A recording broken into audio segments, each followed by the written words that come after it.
નમસ્કાર, આપ જોઈ રહ્યા છો અરવલ્લી સમાચાર અને મોર્નિંગ બુલેટિન સાથે હું છું માસૂમ। સમાચારોની શરૂઆત કરીએ હેડલાઇન્સથી।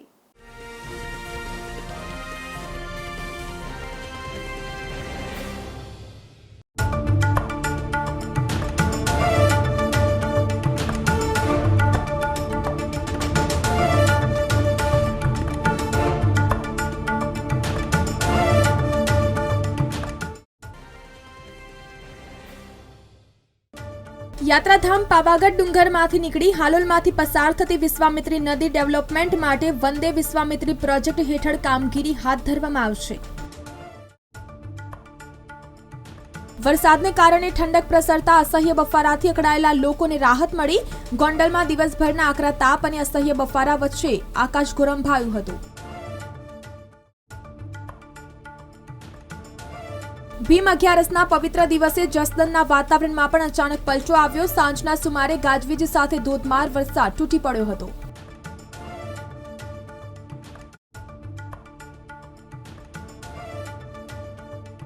આ વરસાદ આગામી વાવણી માટે અનુકૂળ વાતાવરણ પૂરું પાડશે, ખેડૂતોએ વ્યક્ત કરી આશા।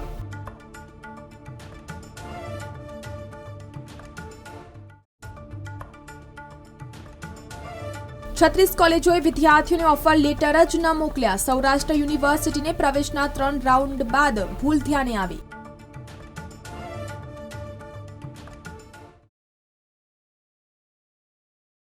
યાત્રાધામ પાવાગઢ ડુંગરમાંથી નીકળી હાલોલમાંથી પસાર થતી વિશ્વામિત્રી નદી ડેવલપમેન્ટ માટે વંદે વિશ્વામિત્રી પ્રોજેક્ટ હેઠળ કામગીરી હાથ ધરવામાં આવશે।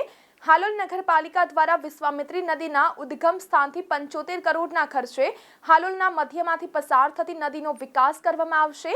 વડોદરા ખાતે વહુ વિશ્વામિત્રી પ્રોજેક્ટ કાર્યરત છે, જેની સાથે વંદે વિશ્વામિત્રી પ્રોજેક્ટને સાંકળી લેવામાં આવશે। ગત વર્ષે ચોમાસામાં પૂરની સ્થિતિનું નિર્માણ થયું હતું, જેથી હાલોલના ધારાસભ્ય જયદ્રથસિંહ પરમારે સરકારમાં વિશ્વામિત્રી નદી વિકાસ માટે કરી હતી રજૂઆત, જે અંતર્ગત આ પ્રોજેક્ટની કામગીરી કરવામાં આવશે। કોતર સામે બની ગયેલી નદી ઉપર ગેરકાયદેસર દબાણ કરનાર સામે પણ કાયદેસરની કાર્યવાહી કરવામાં આવશે। હાલોલના તળાવો ઇન્ટરલિંકિંગ કરી ભૂગર્ભ જળસ્તર ઊંચું લાવવા માટે કામગીરી કરવા અંગે નગરપાલિકાની કારોબારી બેઠકમાં નિર્ણય લેવાયો છે। કે હાલોલ શહેર વિશ્વામિત્રી નદીના કિનારે વસેલું છે અને ગત વર્ષે જે બહુ જ વરસાદ પડ્યો અને પૂરની સ્થિતિ ઉદ્ભવી હતી, તો તે સમયે આપણા માનનીય ધારાસભ્ય શ્રી જયદ્રથસિંહ પરમાર સાહેબે સીએમ ઓફિસમાં રજૂઆત કરી અને આ પૂરની સ્થિતિના નિવારણ માટે થઈને જે કંઈ મદદ માંગી હતી, તો એ અંતર્ગત આપણે જે હાલોલ મધ્યમાંથી જે પસાર થાય છે કોતર, એ ખરેખર કોતર નથી, એ વિશ્વામિત્રી નદી છે।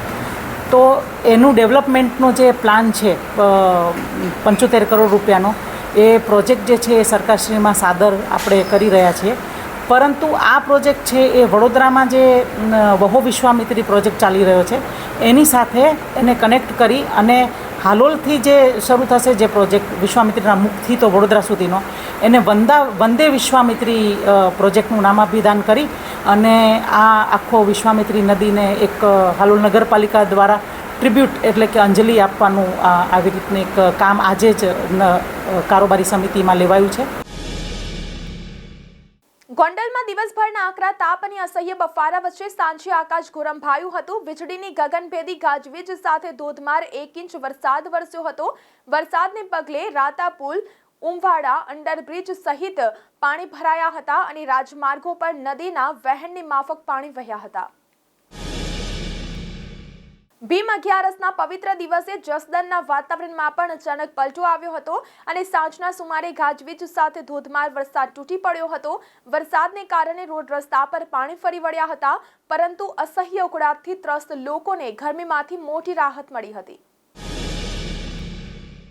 છેલ્લા કેટલાક દિવસોથી જસદણ પંથકમાં ગરમી અને બફારાનું પ્રમાણ ખૂબ જ વધી ગયું હતું, જેના કારણે લોકો અકળાઈ ઉઠ્યા હતા। ત્યારે ભીમ અગિયારસના શુભ મુહૂર્તમાં જ મેઘરાજા મહેરબાન થતા વાતાવરણમાં ઠંડક પ્રસરી ગઈ હતી। ગોંડલ શહેર અને પંથકમાં વરસાદે ભીમ અગિયારસનું મુહૂર્ત સાચવી લેતા ખેડૂતોમાં આનંદની લાગણી છવાઈ ગઈ હતી।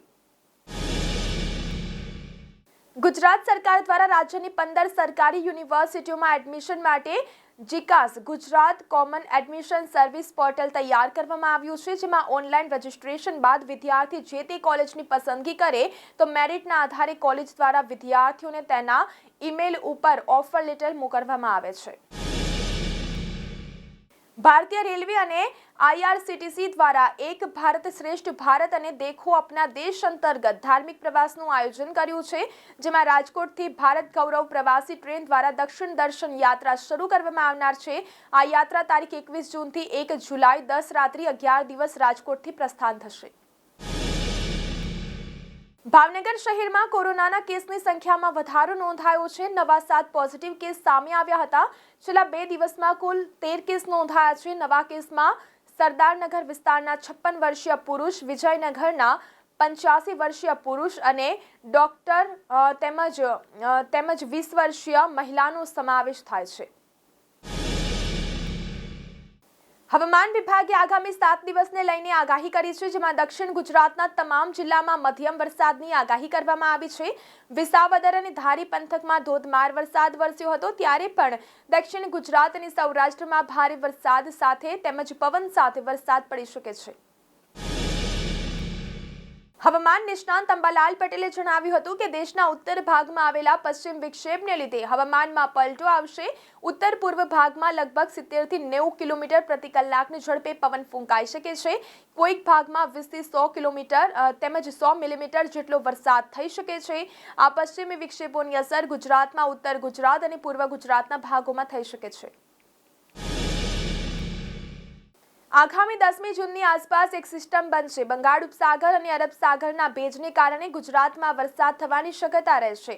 પશ્ચિમ ભાગમાં લગભગ 8મી જૂનથી 12 જૂન વચ્ચે ભારે વરસાદ થશે. આ પછી સિસ્ટમ નબળી બનશે અને ચોમાસું શરૂ થશે. આગામી 14 થી 16 તારીખ સુધી ગુજરાતના દક્ષિણ ભાગે ચોમાસું આવી જવાની શક્યતા રહેશે. આ દરમિયાન ગુજરાતના ઘણા ભાગોમાં વરસાદ થવાની શક્યતા રહેશે. આગામી 18મી તારીખે બંગાળના ઉપસાગરમાં સિસ્ટમ બનશે, જેની અસરને કારણે ગુજરાતના ઘણા ભાગોમાં વરસાદ થઈ શકે છે. હાલોલ નજીક આવેલ પાવાગઢ ડુંગર વિસ્તારમાં ગીધની વસ્તી 15 જ રહી છે. તેની વસ્તીનો વધારો થાય અને આવા પક્ષીઓ જળવાઈ રહે તે માટેના પ્રયાસો હાલોલ નગરપાલિકા દ્વારા હાથ ધરવામાં આવનાર છે. કારણ કે ગીધ પ્રકૃતિની સફાઈ કામદાર તરીકે ઓળખાય છે, જેને લઈ હાલોલના ઘન કચરા સાઇટ પર ગીધ માટે 15 લાખના ખર્ચે 20 મીટર ઊંચું ઓપન રેસ્ટોરન્ટ ટાવર ઊભું કરવામાં આવનાર છે, જેમાં તેને પાણી તેમજ ખોરાકની વ્યવસ્થા હાલોલ નગરપાલિકા દ્વારા કરવામાં આવનાર છે. જેને લઈ સમગ્ર ભારતમાં આવી કામગીરી બાબતે હાલોલ નગરપાલિકા પ્રથમ હશે. આ પ્રોજેક્ટનું પ્લાન્ટ અને તેમજ એસ્ટિમેટ તૈયાર કરવામાં આવી રહ્યો છે અને તે સ્વર્ણિમ મુખ્યમંત્રી યોજનામાંથી કરવામાં આવનાર હોવાનું હાલોલ નગરપાલિકાના ચીફ ઓફિસર હિરલબેન ઠાકરે પત્રકાર પરિષદમાં જણાવ્યું હતું. આપણે સૌ જાણીએ છીએ કે પ્રકૃતિના ક્ષેત્રે પણ આપણી એટલી જ જવાબદારી અને ફરજ બને છે. તો પાવાગઢના ડુંગરો ઉપર ગીધની વસ્તી માત્ર 15 જ રહેવા પામી છે અને ગીધ એ પ્રકૃતિના સફાઈ કામદાર તરીકે ઓળખાય છે. બીજી એક સમસ્યા આપણે એ હોય છે કે જે શહેરમાં ચાલતા મીટ શોપ અને એનો જે કચરો હોય છે એના નિકાલની બહુ મોટી સમસ્યા હોય છે.